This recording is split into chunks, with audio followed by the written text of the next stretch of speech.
বন্ধুরা, এই কদিন পুজোতে বাইরে অনেক হাবিজাবি খাওয়া দাওয়া হয়েছে, তাই ভাবলাম এখন পুজো শেষ নিরামিষ কিছু রান্না করা যাক। তাই ছানার ডালনা আমি আজকে বানিয়ে নিচ্ছি। প্রথমে আমি দুধটাকে ভালো করে ফুটিয়ে এটাকে ছানা বানিয়ে নেব।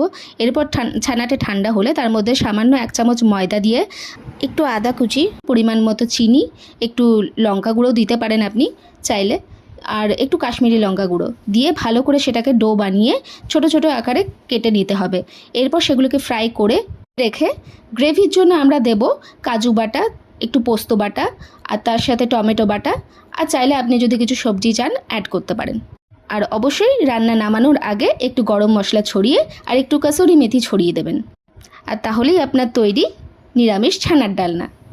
ভালো লাগলে ভিডিওটিকে শেয়ার অ্যান্ড সাবস্ক্রাইব করবেন। আর এবছর আমি তো পুজোতে দারুণ মজা করেছি। আপনারা কি কেমন মজা করলেন আমাকে অবশ্যই কমেন্ট বক্সে জানাবেন।